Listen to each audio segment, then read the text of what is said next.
po kayo na tumayo lahat. Thank you po. Yan. So, masaya po ba tayong lahat na nandito tayo? Nakarating tayo ng safe. Niraos tayo ng Panginoon sa buong linggo, sa lahat ng paghihirap at syempre sa tuwa. Today, let us just focus on kung sino siya. And let us believe that we will all receive something from the Lord today. Amen? Sige po, let's pray. Lord, we thank you that you are here. We thank you, Lord, na there is something in store for us today. We pray, Lord, that we would have faith to believe that you are who you say you are and that your work is continuing to happen in our lives. We thank you and we bless you. In Jesus' mighty name we pray. Amen. Let's worship the Lord.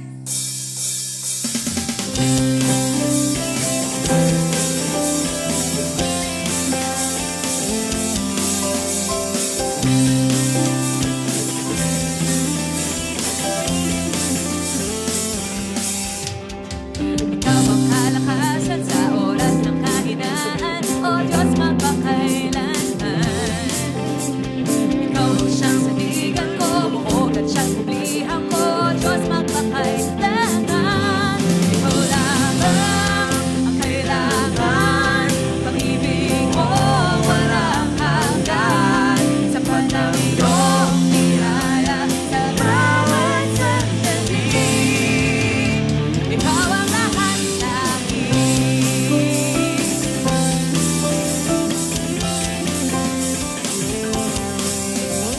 ikaw ang kalakasan sa oras ng kahinaan, O Diyos magpakailanman. Ikaw ang siyang sandigan ko, buod at siyang pumihan ko, O Diyos magpakailanman. Ikaw lamang ang kailangan, pag-ibig mo walang hanggan, sapat ang iyong biyaya sa bawat sandali.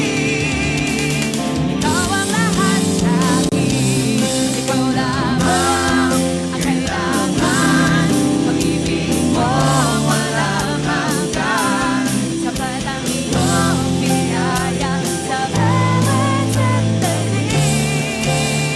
Ikaw ang lahat sa akin, ikaw lamang ang kailangan, pag-ibig mo walang hanggan, sapat ang iyong biyaya sa bawat sandali. Ikaw ang lahat sa akin.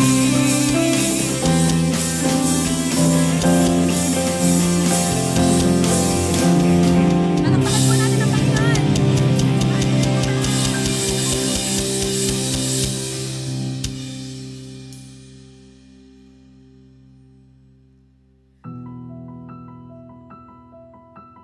Lord, we pray today that we would find rest in you. We pray today for every heart that is troubled, every mind that is bothered by the challenges of life. We pray, God, that you would be our peace and that you would quiet our souls as we worship you today.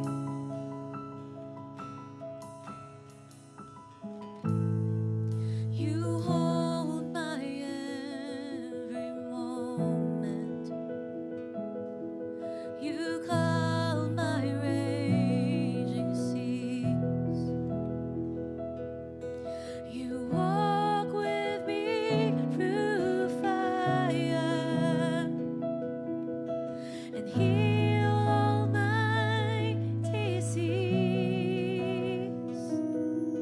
I trust in you. I trust in you.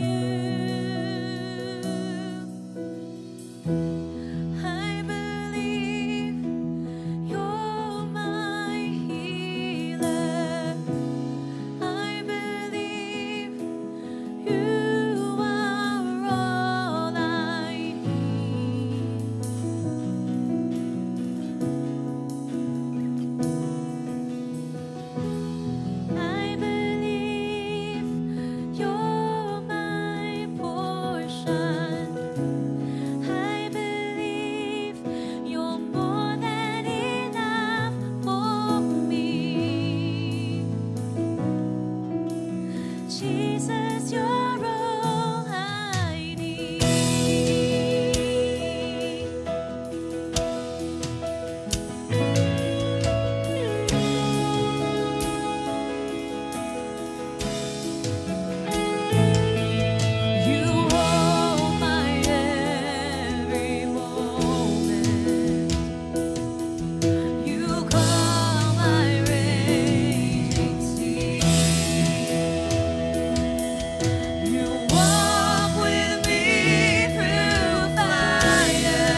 Jesus,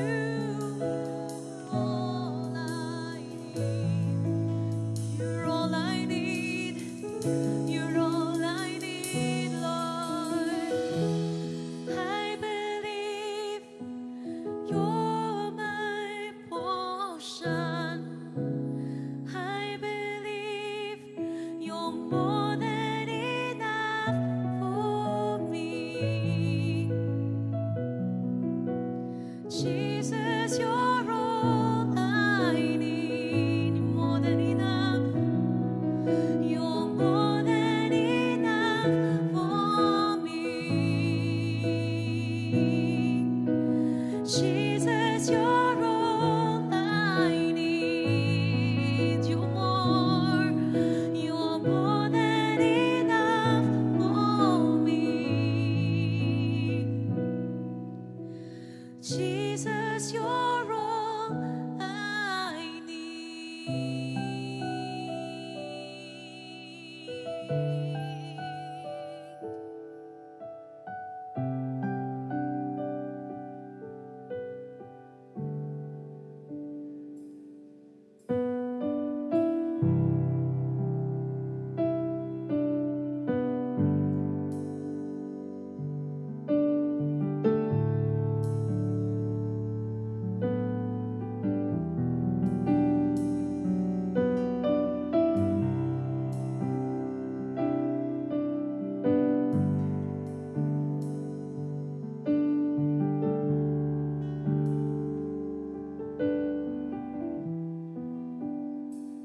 You are here, moving in our midst.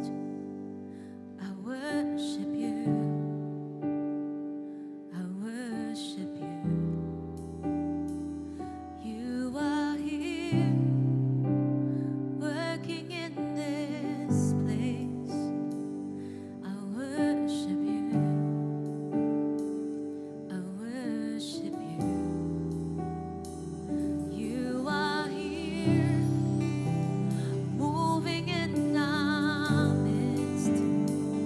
I worship you. I worship you. You are here, working in this place. I worship you. I worship you. 'Cause you are waymaker, miracle worker, promise keeper, light in the darkness. My God, that is who you are.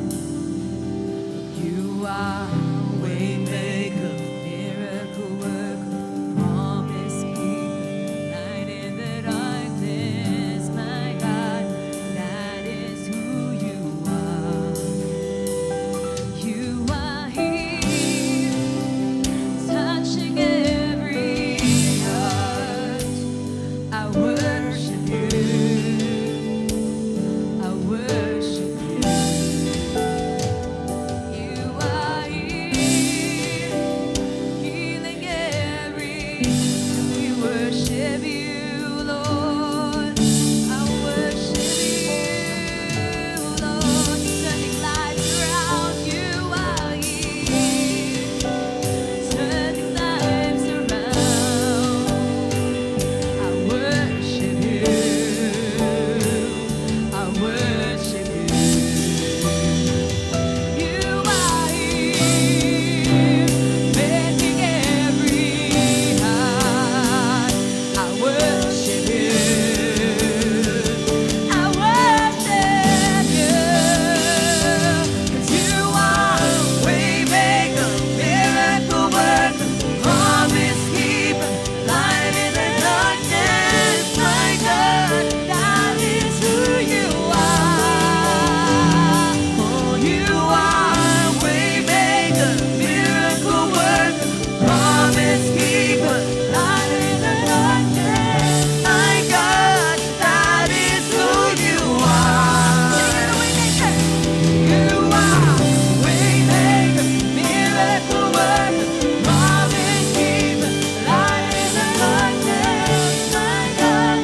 statement of faith over every hurt, over every disease, over every trouble.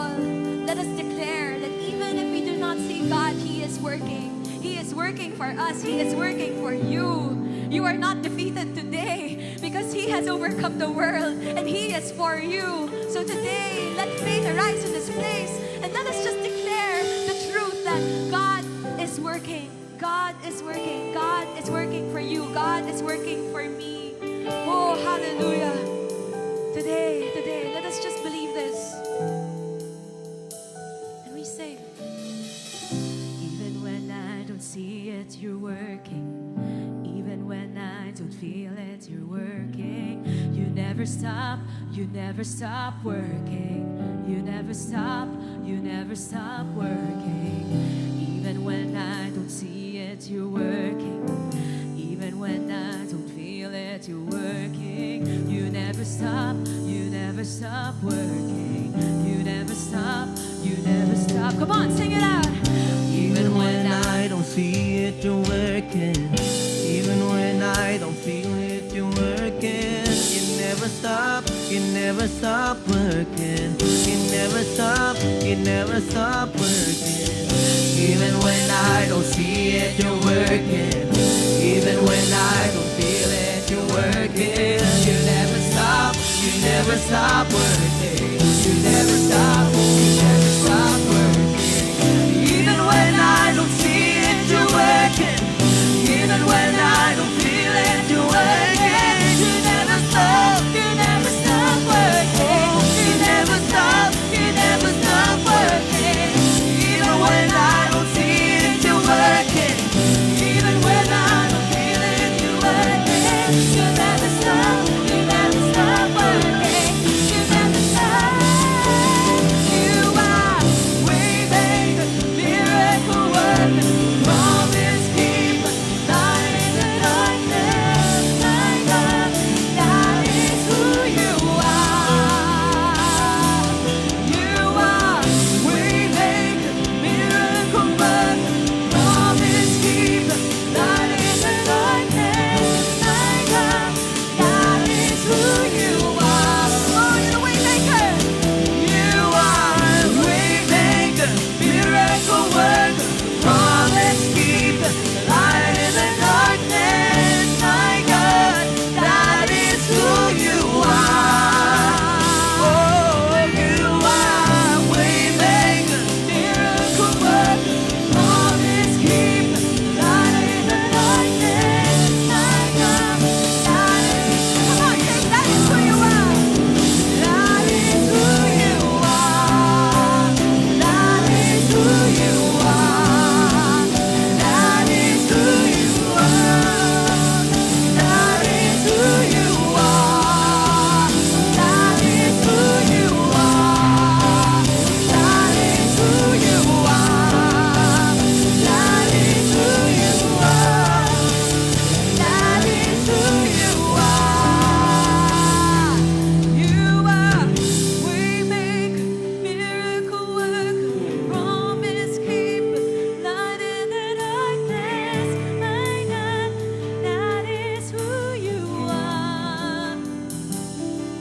You are waymaker, miracle worker, promise keeper, light in the darkness. My God, that is who you are.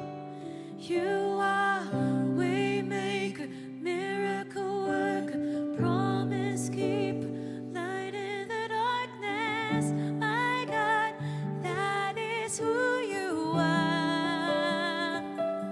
You are waymaker, miracle worker, promise keeper, light in the darkness. My God, that is who you are.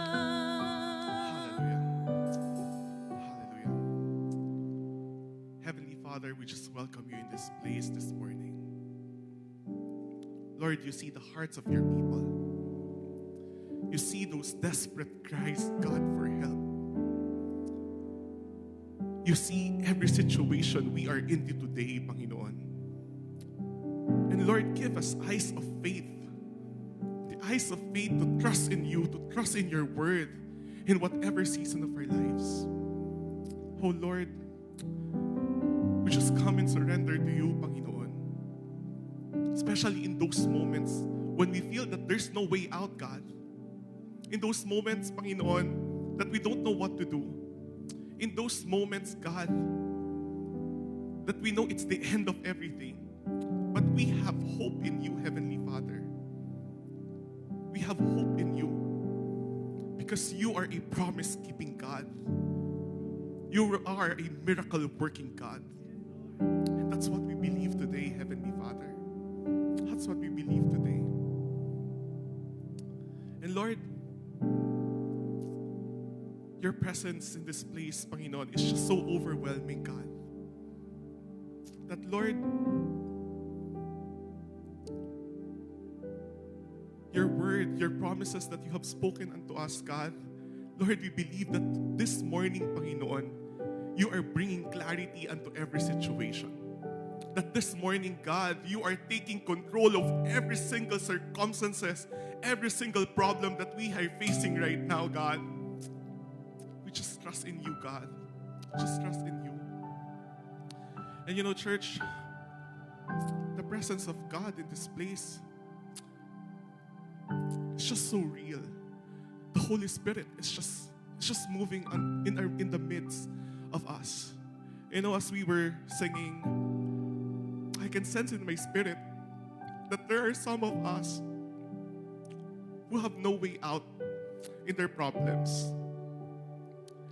I can sense in my spirit that some of us, we are in desperate need of the Lord today.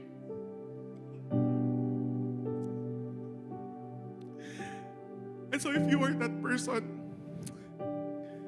as all heads are bowed down and all eyes are closed, would you lift your hands unto the Lord in surrender? Would you lift your hands unto the Lord in surrender? If you are in desperate need of the Lord this morning, if you need the Lord to work in your life, if you need to see the miracle working God that we are talking about in your life, would you raise your hand in faith and surrender as we pray for you? As we pray for you. Heavenly Father, you see these hands that are raised, God. Itong mga nakataas na kamay, Panginoon, mga kamay na isinusuko ang lahat-lahat, Panginoon, sa iyo. Because God, you are our only hope. Because God, we know that you are a way-making God, a promise-keeping God, and a miracle-working God. And so, Father, as we lift our hands unto you, oh Father, would you move unto our situation today? Lord, yung mga bagay, Panginoon, na nahihirapan kami. Lord, yung mga bagay, Panginoon, na hindi namin alam kung ano yung gagawin. Oh Father, would you give us direction? Would you let your will to be in us, Panginoon, that we may experience you more and more every day.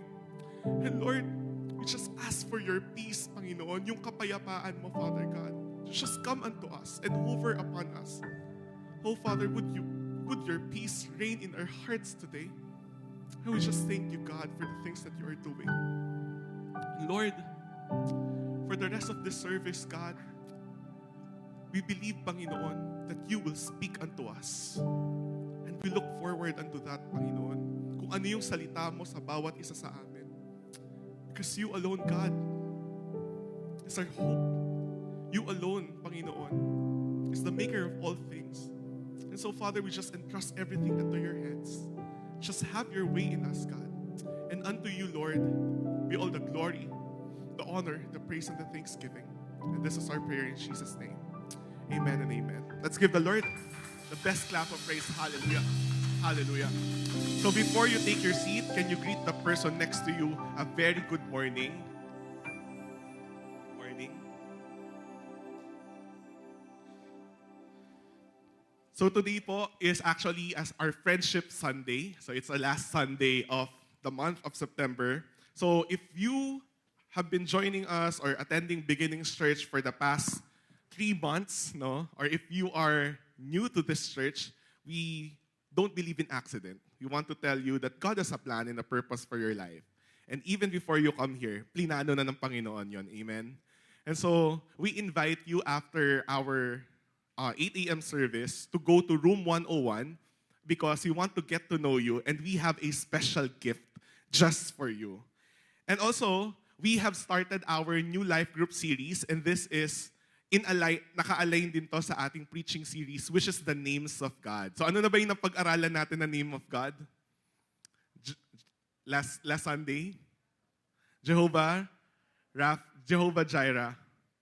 Yan, di ba? So, we discussed Jehovah Jireh. And so, it will continue week after week. So, kung ano po yung preaching na itinuturo ng ating mga pastors every Sunday, it's also the same thing na dinidiscuss sa mga life group. Life group is a safe space for you to ask question. Life group is actually life-to-life, no? Discipleship. Kasi syempre, pag nagpipreach yung pastor, pag may question ka, sino ba yung Jehovah Jireh? Of course, you cannot raise your hand and ask, di ba? So we give that opportunity for you to ask questions in our life group. So if you're not yet part of a life group, meron po tayong life group booth outside. So after the 8 a.m. service, you can go there and check po yung mga schedules. So we have life groups that meet online, on-site, na face-to-face. And meron tayong life group na nag-meet every single day of the week from Monday to Sunday. So the schedules are also posted there. So you may check that out. And also, for our last of our announcement, on September 28th, our Unstoppable Ministry will have their monthly event entitled Hindi Nag-iisa. Our Unstoppable is our seniors ministry. So this will be on September 28th online via Zoom at 9 a.m. So if you know mga seniors dyan, no, please encourage them to join this event of the Unstoppable. So before we go into giving, let's watch this missions video because this last Sunday is also our Mission Sunday. So let's watch this video and to exhort us in giving later, may I call on Sister Shekai Nayara.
Hi, good morning everyone. Good morning po.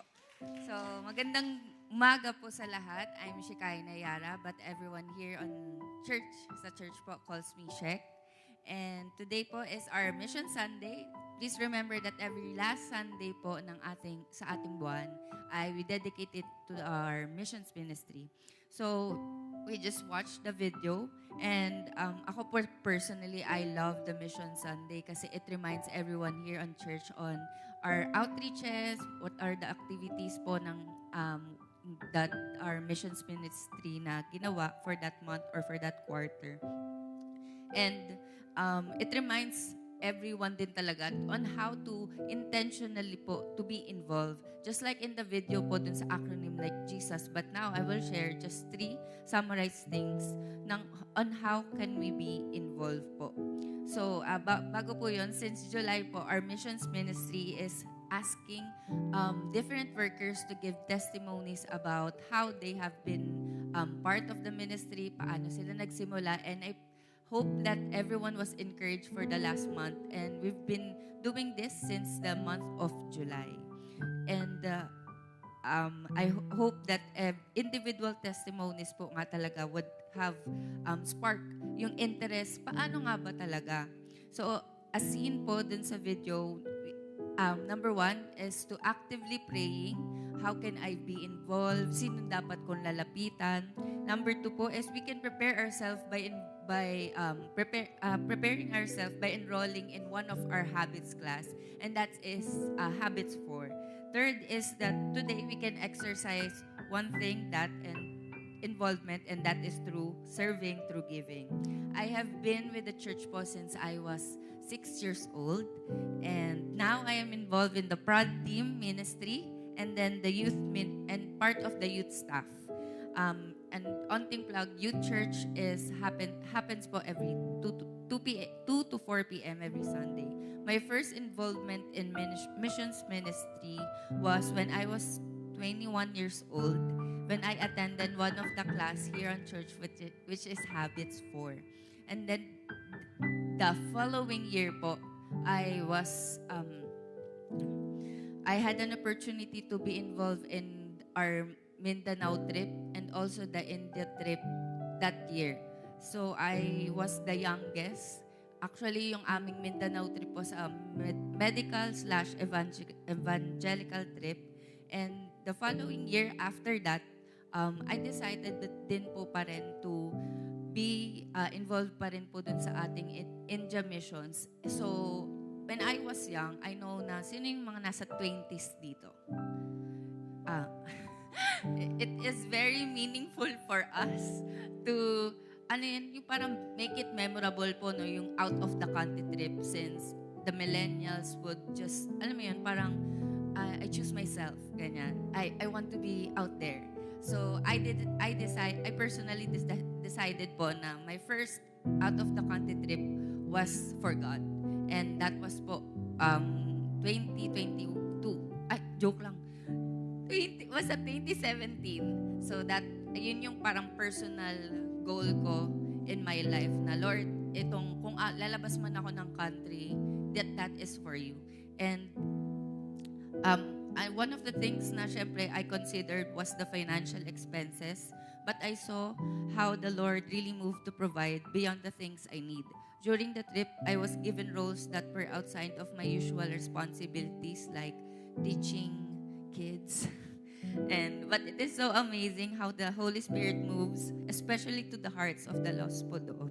So for that year, 2017, I was privileged again po to serve the Lord by involving myself in that trip. Now I am involved in the youth ministry, as I have mentioned, and I am blessed to have influence to impart what I experienced through serving in many ways. Not just an ate, but ate sa lahat, siguro, I can say. So I know some of us struggle on how to be involved, and now some may ask that baka, bata ka pa nun eh. Baka for me, it's too late. But missions po are not just for the young. Ako po yung pinakabata noon. But the obedience of the titos and titas na nakasama ko noon, like si Kalilia, kasama ko po noon, senior na po siya, noong time na yon. So, yung obedience nila really inspired me to, wow, parang yung journey para kay Lord, lifetime pala to, and God really sustains.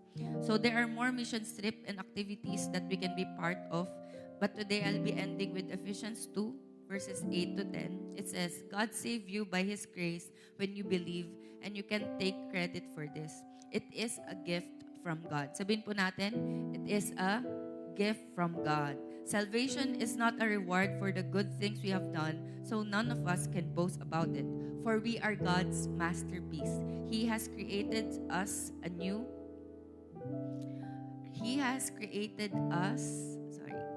in Christ Jesus, so we can do the good things He planned for us long ago. So God saved us, and it didn't end there. There are works that we have to be involved with, and God has already prepared and equipped us. Be involved in the habits classes, as I have mentioned po. And for giving, in 1 Peter 4:10, since Tagalog po ang ating 8 a.m. service, sabi po dito sa Tagalog, bilang mabubutihing katiwala ng iba't ibang kaloob ng Diyos, gamitin ninyo sa kapakinabangan ng lahat ang kakayahang tinanggal ng bawat isa sa inyo. So I believe that all the spiritual gifts that we have received from God is really meant to be for Him. So even yung ating kakayahang makapagtrabaho, we dedicate it for Him. And I pray po, earlier, the mission trip that I mentioned, it was not possible po na makasama ko. Kasi nga, I was just starting my career. I was just less than a year when the 2016 India missions was mentioned.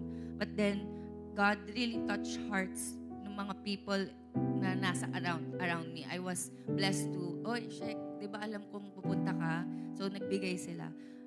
And I know na para saan yun? Of course po, there were flights to be paid, things to be bought for the activities, food to be shared to the people we ministered, and other things. So, please, please pray and how you can be involved.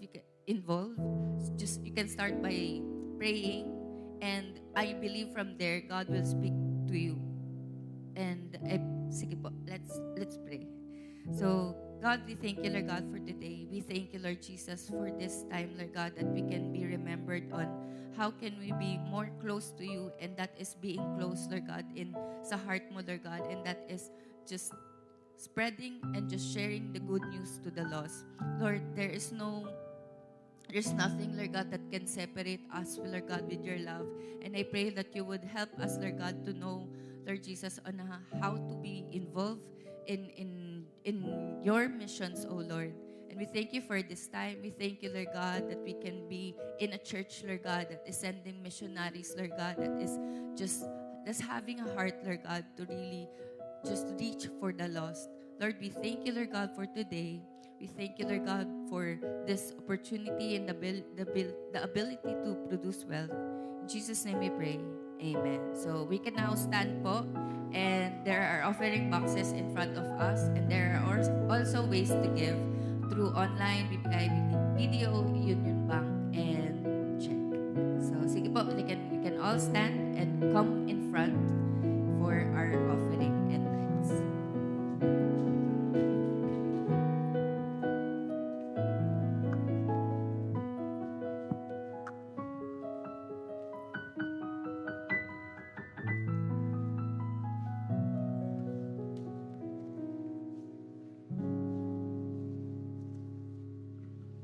Praise the Lord. Good morning. Ayan. Are you excited to be here today? Ayan. Let me ask you, how many days to go before Christmas? 93. Okay, 91 yata, I think, ang tama. Pero pwede na din if sa December 27 tayo mag-Christmas. Pero talagang napakabilis ng mga araw, and I'm sure na-experience na natin yung traffic, na-experience na natin yung smog, for the past few days, but I do hope that we're all doing well. So, let's begin. Last week, Pastor Albert shared the names of God, yung Jireh, Jehovah Jireh. From desperate situation to a miraculous provision. We learned that as God is our provider, sabi niya, ni Pastor Albert, God's promise to provide is not determined by our circumstances, but by His character and will. Yung kung sino ang Diyos at yung kanyang layunin for us. And he also said that God's power to provide is not limited by person, time, or place. Walang hahadlang na ibang tao or lugar or kung ano man. And finally, he said that God's method to provide cannot be put in a box. Ang ganda nung sinabi ni Pastor Albert when he said, let God surprise you. Let me ask you, na-surprise ba kayo ni God? Ayan, Iba talaga si Lord eh. May testimony na kagad yun, but I'll give Pastor Albert the opportunity to share the story. Yan. So today, we will continue with the series, Names of God, and now it's Jehovah, or Yahweh if you want, Rapha, the healer of all diseases. Sabihin po natin all. Ayan, the healer of all diseases. As we read Scripture, we see that God has many names. Tama po, Marami tayong makikita mga pangalan ng Diyos. Each name describes a particular aspect of His character. Naalala ko yung sabi nga ni Pastor Jeff 2 weeks ago, pag ni-reveal ni God yung certain name at a certain place, at a certain situation, may kinalaman siya, meron siyang gustong ipakilala about Himself to the people kung sino yung kanyang kaharap na yon. And so, Jehovah Rapha is one of God's many names in the Bible. In Hebrew, it means to heal. Sabihin po natin to heal. Ayan, lagi po nating binabanggit ito kapag may sakit, yun yung ginagamit natin, to Jehovah Rapha, to heal. So it means the Lord who heals. It was first mentioned in Exodus 15. Pero bago po natin tignan yung passage natin, let me just give a quick background. Ano ba yung story that led to that instance na kung saan sinabi ni God sa kanila, sa Israelites, di ba? I am the God who heals. So, ang unang mga nangyari, God had just delivered the Israelites from slavery in Egypt. Yun po yun eh. Diba? Naging slave sila doon ng matagal, inaapi sila ng mga Egyptians, and God, sent the 10 plagues, delivered them, finally, pinakawala na sila ni Pharaoh. So yun yung nangyari, and they were on their way to the promised land. So He saved them from Pharaoh and his army, kasi nung pinakawalan sila ni Pharaoh, parang naisip niya, teka, parang mali yata yun. So habulin natin. Gusto pa rin silang i-pursue, either patayin sila or hulihin sila, ibalik sila as slaves. But God saved them. God delivered them. And God helped the Israelites cross the Red Sea on dry land. Nakatawid sila sa Red Sea. And because of this, the people, sabi sa scripture, the people feared the Lord and put their trust in Him and in Moses, His servant. Dahil nakita ng mga Israelites how God helped them, delivered them, at kung paano ginamit ni God si Moses, talaga naman nagtiwala sila. Ito yung, pwede mong sabihin, ito siguro isa sa mga pinakamatibay, pinakamalakas yung kanilang pananampalataya sa Diyos. Kasi nakita nila yung deliverance ni Lord, yung tulong ni God sa kanila. And then after that, si Moses, si Miriam, and all the Israelites, sila ay nagpuri sa Panginoon. Sabihin nga natin, nagpuri. Turn to the person beside you and say, purihin natin ang Diyos. Ayan. So they praised God, they worshiped Him, and it's a natural response after being set free and being saved. Oo nga naman. So punta na tayo dun sa ating main passage. Exodus 15 verses 22 to 27. Babasahin ko po. Sa Magandang Balita, Biblia. Ang sabi po doon, pinagayak ni Moises ang mga Israelita at umalis sila sa dagat na pula patungo sa ilang ng Shur. Ayan, So parang nasa nasa desert, sa wilderness. Actually, kung titignan natin yon, medyo unusual yung route na dinaanan ni Moses to lead the Israelites. Actually, iniwasan nila yung the usual trade routes. Ibig sabihin, yun yung pinakamaiksi actually. Pinakamaiksi sanang daanan, trade route siya. So, mas madaling kung kailangan mo ng tulong, okay doon kasi madadaan yung mga tao. But maybe God led them dito. Dito kayo dumaan.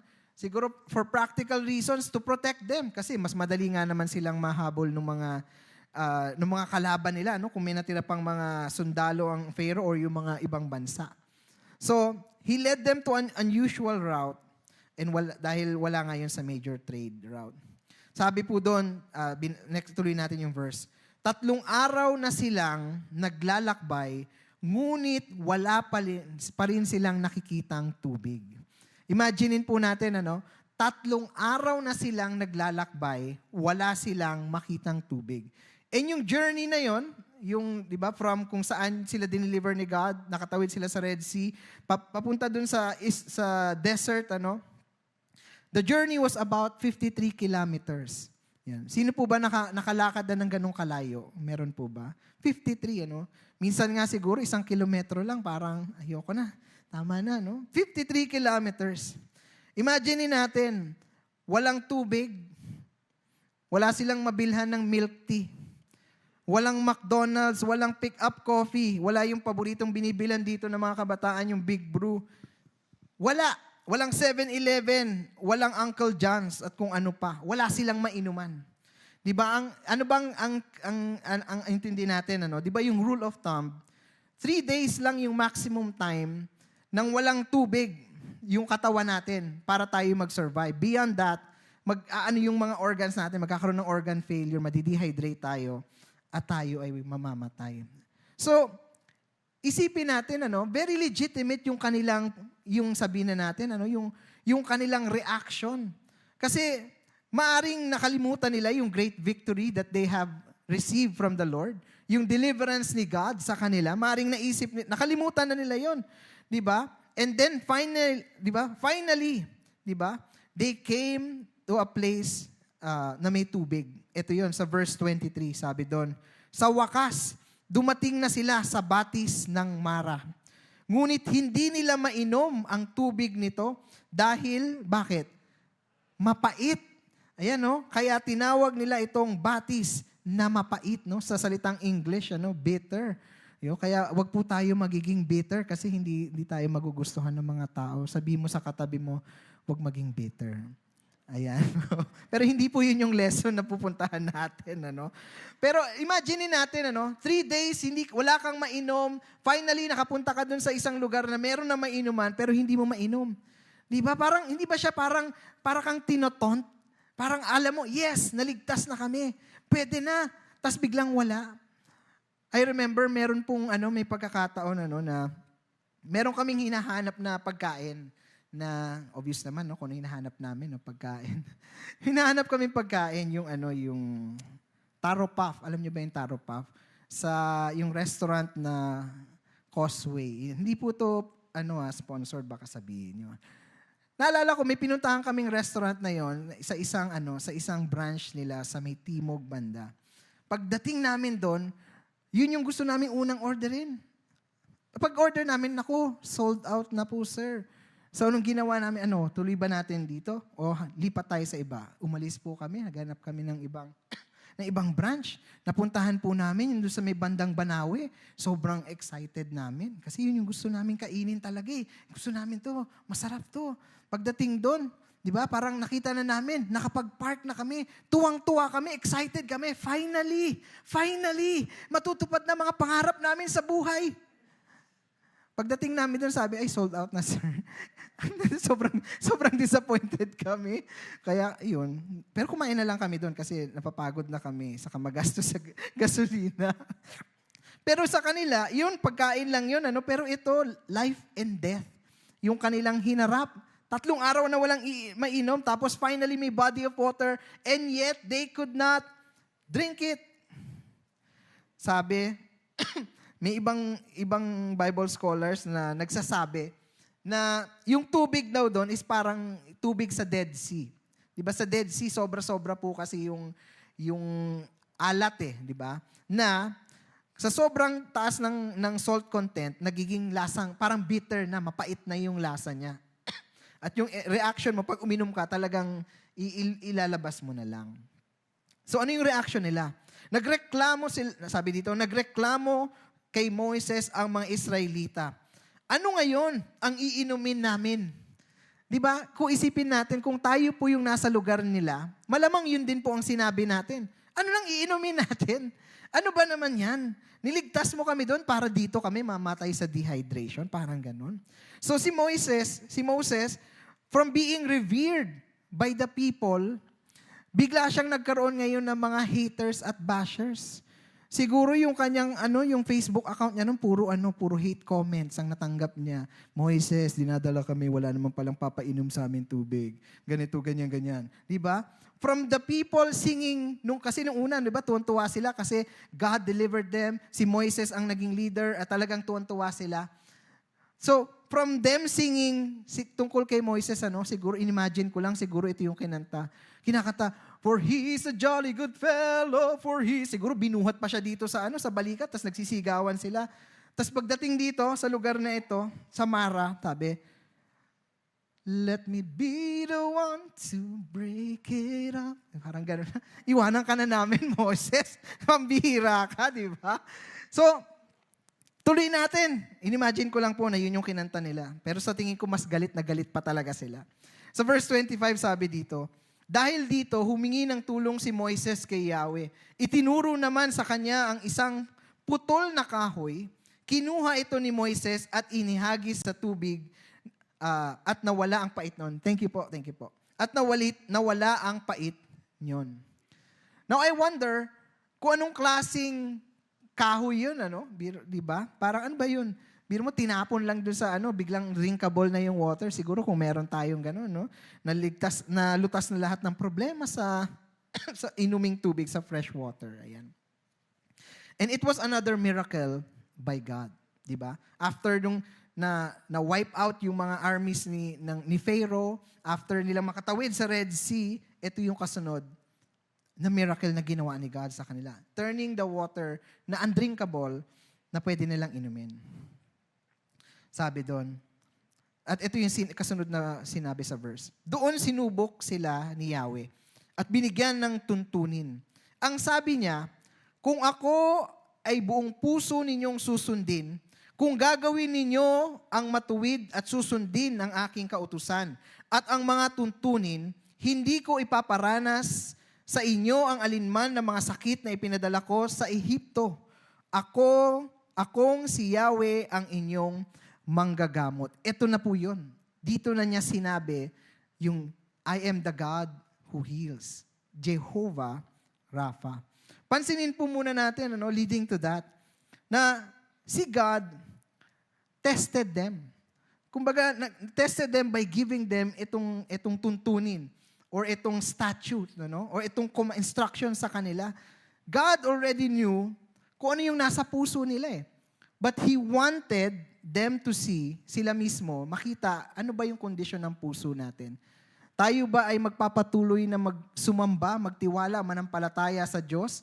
Kahit na may problema tayo, wala tayong mainom, tapos bitter yung tubig? Or talagang magrereklamo ba talaga tayo? And kung titignan po natin, di ba, difficulties never test the faithfulness of God. It tests the faith of God's people. Kapag mayroong mga kahirapan, problema na dumadating sa atin, ang natetest po talaga tayo, di ba? Hindi yung kaya ba talaga ni God? Mahal ba talaga ako ni God? Gumikilos pa rin ba si God hanggang ngayon? Hindi yun eh. Ang natetest po is our faith in Him. Ito yung instruction. Ito yung ruling. At may kinalaman po siya sa obedience. Sabihin po natin obedience. Obedience. Ang sinabi sa kanila, buong puso ninyong susundin, di ba yung pinapagawa ni God? Kung gagawin ninyo ang matuwid at susundin ang aking kautusan at mga tuntunin, hindi ko ipaparana sa inyo ang alinman sa mga sakit na ipinadala ko sa Ehipto. No? May promise eh.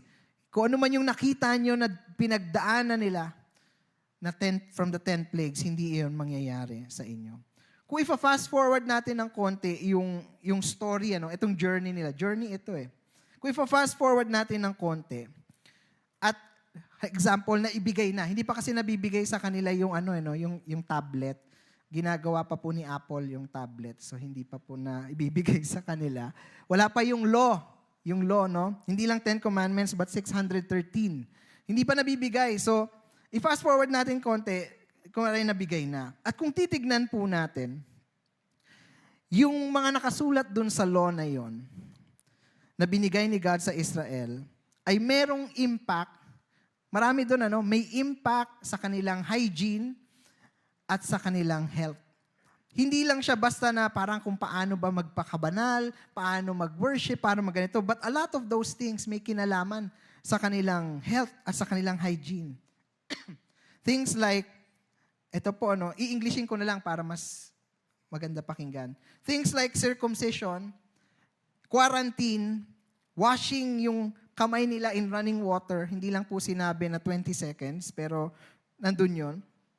Eating yung tinatawag na kosher food or yung according to the law, the Jewish law, made a real medical difference in keeping Israel free from disease.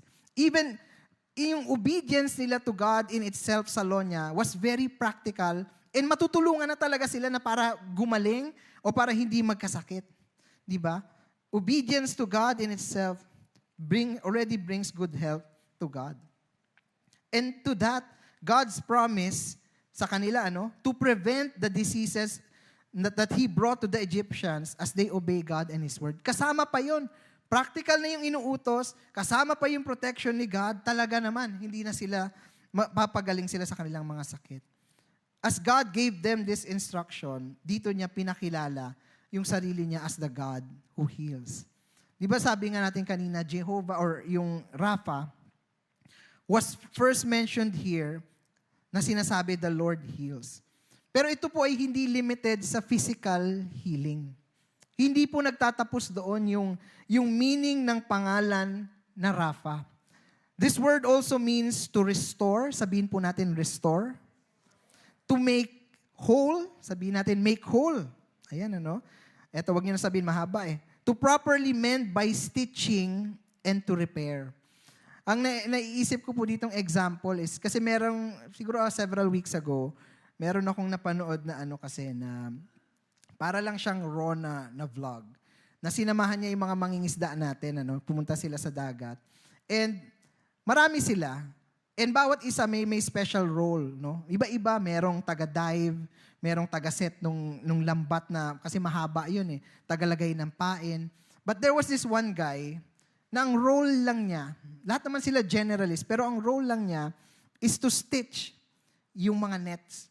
No? Yung mga nets na nasira, na napunit, isi-stitch niya yun, tinatahi niya yun, to make sure na kapag dumating na yung mga huli nila at hinila na nila yung lambat nila, hindi mahuhulog yung mga isda. No? Ni-repair niya yung net to make it usable again. And to serve its purpose. And pwede nating maisip at makita that God does that to us. That He repairs, He stitches yung mga brokenness natin to make us whole, to make us usable, to make us, sabihin na natin, serve His purpose or our purpose in this world. So, the Lord heals also means the Lord who restores, the Lord who fixes broken things, or the Lord who makes whole. Excuse me. God's healing involves the whole person, not just yung physical aspect. No? A lot of times kasi pag sinabing Jehovah Rapha, naiiwan lang doon sa healing physically. Ay, may sakit ako, Jehovah Rapha. Tama naman, kasama siya. But if we read the passage, yung una siyang binasa, yung una siyang binanggit, and babasahin pa natin sa more scriptures, it's more than the physical. Diba? God, doon sa first time na siya binanggit, God healed. Ano yung hinil niya? Hinil ba niya yung mga sakit ng tao? He healed the water to make it drinkable again for the Israelites, no? To serve its purpose. Na maiinom na ngayon because God healed it. The word Rapha is used at least 67 times sa Old Testament. Although makikita natin laging parang physical healing, pero usually it is larger. It has a larger meaning as well, involving the entire person. Diba? Titignan natin just several scriptures po sa Old Testament. Unang-una, Psalm 103 verses 2 and 3. Sabi po doon, si Yahweh ay papurihan o aking kaluluwa, at huwag mong kaliligtaan, mabubuti niyang gawa. Ang lahat kong kasalanay, siya ang nagpapatawad, at anumang aking sakit, ginagamot niyang lahat. Ginagamot niyang lahat. Itong verse na to, dinideclare ni David. Diba? Kasi si David, we all know about David. Alam natin yung mga pinagdaanan niya. Hindi lang naman ang naging problema niya ay sakit physically, but ang naging problema niya ay with sin, sa kanyang mga relationships, sa kanyang anak, sa kanyang father-in-law na gusto siyang patayin, di ba? Si King Saul, yung marami pang, yung kasalanan, yung murder, all those things, yung infidelity, marami siyang na-experience na kasalanan, but David declares in this passage na binasa natin that not only does God heal us from our physical ailments, but even yung ating spiritual na buhay. Na which is yung pinaka-importante talaga na sakit na meron ang mundo. In Psalm 147 verse 3, ang sabi po doon, at ang mga pusong wasak ay kanya ring lulunasan. Ang natamon nilang sugat ay bibigyang kagalingan. Pusong wasak. Sino po ba dito ang naka-experience na nawasak ang puso nila? Wala. Ako lang. Opo. Pero matagal na po yun. Hinil na po siya ni Lord. At isa sa mga healings na ginawa niya ay pinadala niya ang napakaganda kong asawa. Kaya, yun, nawala, nabuo ang puso. Nagpapalakpakan kayo. Sana nandito siya, no? Panoorin mo na lang po ito, pinalakpakan kayo. Pero anong sinasabi nun sa atin? That God even heals our emotional wounds. Again, hindi lang physical, spiritual, emotional. Kung ano man yung ating pinagdadaanan, ano man yung nararamdaman, God can heal. In Isaiah 30 verse 26, sabi doon, magliliwanag ang buwan na animoy araw at ang araw na may magliliwanag ng 7 ibayo. Parang liwanag ng 7 araw na pinagsama-sama. Ang liwanag siguro nun, ano. Ito'y mangyayari sa araw ng nagamutin at pagalingin ni Yahweh ang sugat ng kanyang bayan. Itong case na to, no, with Jeremiah, di ba, yung Israel kasi sobrang sobrang katulad din po natin. Sobrang titigas ng ulo, they turned their backs on God, and now yung time na yun, they were facing yung pag-atake ng mga kalaban. No? Huhulihin sila. Gagawin silang captive. But God heals and restore. Yung sinasabi niya dong restoration, restoring them to be the people who God created them to be. Not as captives, not as slaves, not as yung mga rebellious people, but to restore them.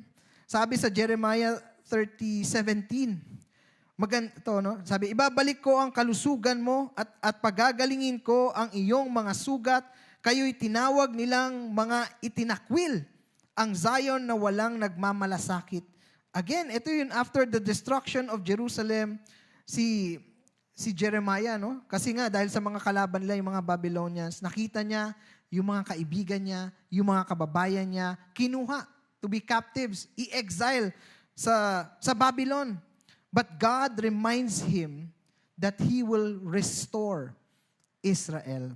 He will mend their wounds and bring them back home. Pasok na pasok pa rin po siya sa definition ng Rapha. The God who restores, the God who mends. At ito po, Jeremiah 33, 6-8.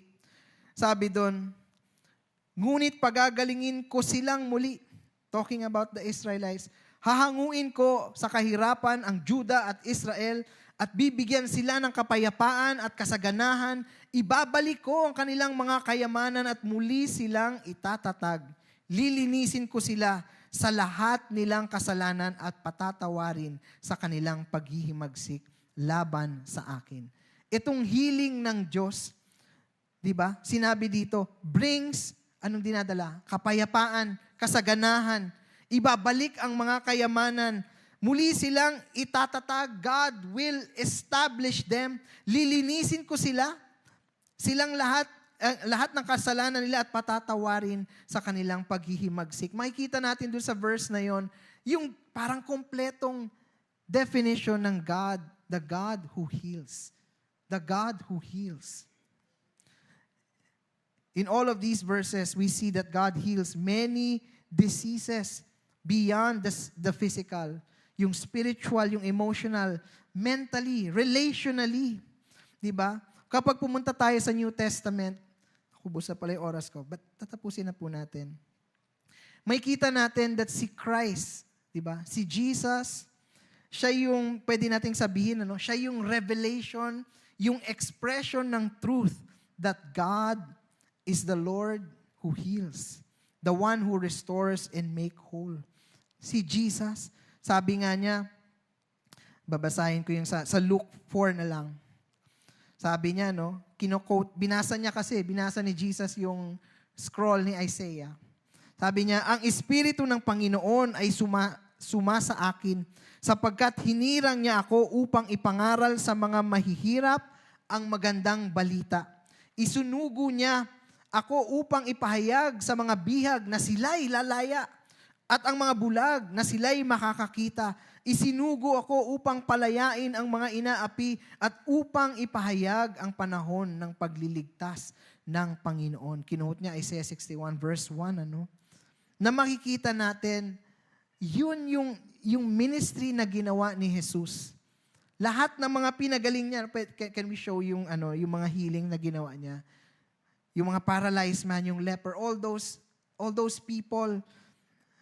Binuhay pa niya pati mga patay. Si Lazarus, yung widow's son, yung little girl. And Jesus forgave sins and healed spiritually. He healed spiritually. Now, may kita natin or mariremind tayo na yung healing na ginawa ni Jesus, di ba? It embodied yung qualities ni Jehovah Rapha or Yahweh Rapha na binigay niya sa Israelites in the Old Testament. Yung healing from physical and spiritual as well. 3 things to remember as we end, no? Doon sa ating pinag-usapan. Unang-una, God heals physically, emotionally, mentally, relationally, and spiritually. When we think of God as healer, hindi lamang po limited sa sakit natin.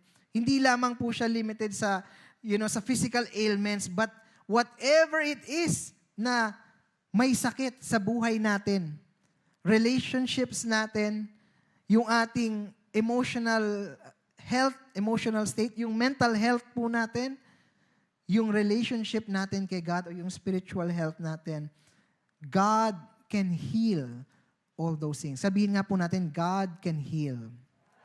Yan. Pangalawa, obedience to God is part of our healing. Now, baka sabihin natin, ay, yun pala yung secret, yun pala yung, parang meron pala akong gagawin, ganyan. But really, kung titignan natin, when God first mentioned that He heals, meron siyang binigay siya na statute or kautusan. That, bakit? He wants to have relationship with His people. When we talk about obedience, it speaks of, di ba, pag sabihin natin obedience to God, it speaks of our love for Him. It speaks of us trusting Him and His Word. And kailan lang po ba natin magagawa yon? Di ba kapag meron po tayong relationship sa Kanya, you can never love or trust anyone that you don't have a relationship with. Di ba kung meron kang nakasalubong dyan na stranger, tapos sabi mo, I love you, tingin niya sa'yo, lumayo ka nga sa akin, di ba? Or would you give, meron kang cellphone, pakihawak naman, o yung mga naglalakad lang, pakihawak naman, o magsi-CR lang ako dito sa bigay. Hindi, di ba? Because you don't know the person, you don't trust the person kahit gaano pa siya mukhang trustworthy. And so, yung obedience natin kay God talks about our connection, our relationship with Him. And when we do that, di ba, mas lalapit tayo sa Kanya for healing of whatever area of our life. So obedience is part of God's healing sa atin. And pangatlo, and pinakahuli po, as I request the worship team to come, God still heals today. I think this is a very important truth na kailangan pong ipaalala sa atin. Yung healing ng Diyos did not stop with God dealing with the Israelites in the Old Testament. It did not stop with Jesus' miracle in the New Testament. Siguro nandun lang yun. It did not stop with the apostles, the disciples, and the believers in the early church. God still heals today. And He wants to heal you. So can we all stand as we pray this morning? Hindi po ako tatawag ng altar call, but wherever you are right now, I would like to pray. I would like all of us to pray. Whatever area of your life na sa tingin mo, Lord, kailangan ko ng healing power ninyo. Kailangan ko ng healing nyo. It may be like, really, a physical ailment kung meron po kayong sakit ngayon. It may be relationship. Yung relationship nyo with your spouse, with your children, with your parents, with your relatives, kasama mo sa church, kasama mo sa opisina, kapitbahay, and you just need God to bring healing sa mga relationships na yon. Let's come before God at itaas po natin ang ating mga kamay. Buksan natin ang ating mga puso. Or it may be something emotional. It may be something mental.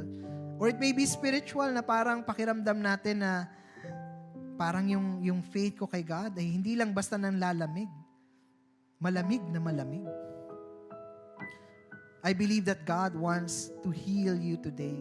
He wants to restore you, to fix, to mend, to make whole, to be, quote-unquote, useful again, to be the person, the man, the woman that He wants us to be. Sige po, taas po natin ang ating mga kamay, tayo po manalangin ngayong umagang ito. Thank you, Lord. Thank you, God.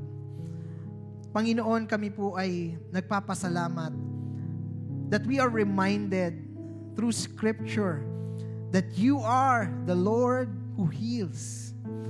At nagpapasalamat kami, Panginoon, na hindi limited ang healing ninyo sa mga karamdaman lamang, physical na karamdaman, but even the emotional wounds that we have, the relationship problems and stress and strain. Lord, yung mga impossibilities sa buhay namin in terms of relationship na parang wala na yatang pag-asa itong maakaayos pa kami. But with the Lord, in the Lord, maaayos yun. And so God, we lift up to you our hands. We lift up to you those areas of our lives that need healing. And today, Lord, ang faith namin, Panginoon, ay hindi sa sarili naming kabutihan o dahil deserving kami. But God, our faith is placed upon you and upon your grace and mercy and love. Katulad ng ng pagka-express niyo yun through Jesus Christ and how He showed love and mercy and grace, that by faith in Him, alam namin, Panginoon, that we are healed spiritually and in all those areas. So, Panginoon, I pray for your people today and even those joining us online or have joined us online. Kung meron pong mga karamdaman physically, emotionally, mentally, spiritually, relationally, I pray in the mighty name of Jesus that you will pour out your healing upon our lives, Lord God, upon your people, Lord. God, I pray na truly, na dinideclare namin, nothing is impossible with you. Nothing. You are not limited. Oh, you are not limited by time, by anything, by people, by kung ano man ang mga kasinungalingan ng kaaway. You are not limited, but God, you are bringing and you will continue to bring healing and restoration and healing in the lives of your people, in the lives of even our family members who are connected with us. Hindi man sila nagpe-pray ngayon, we are praying on their behalf and we are receiving their healing, Lord. Panginoon, may you heal us. Heal your people, O God. Restore us, Panginoon. And all these things, Lord, we ask on the account of the finished work of Christ on the cross. Alam namin, Panginoon, it's only through you, it's only through Christ na ito ay mangyayari. Salamat, Panginoon. We honor you today. We bless you and we love you. In Jesus' name we pray, and all of God's people say, Amen and Amen. Pwede po bang palakpakan natin ang ating Panginoon? Praise the Lord. Hallelujah. Well, our service has ended. God bless everyone. And if this is your first time, pwede po dumaan muna kayo sa room 102 and we will pray for you and we will give you a special gift. God bless you all. Have a wonderful Sunday.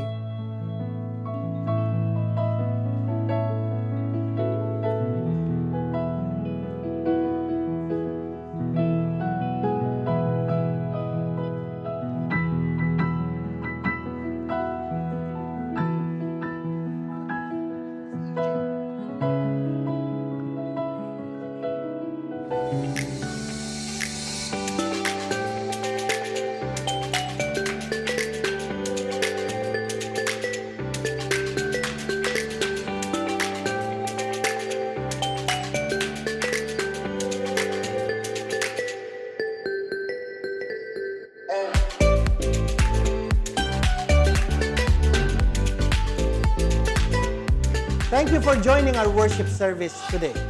We hope that the praise and worship of God inspired you.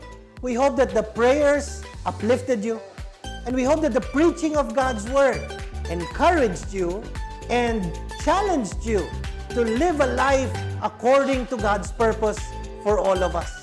I hope that every week you will join us in worship online and that you can share this to your family and friends, classmates or office mates or neighbors, so that together we may come before the Lord, praising Him for all that He has done, giving thanks and praise to the only God, our Savior, through Jesus Christ, our Lord. God bless you. See you again next Sunday.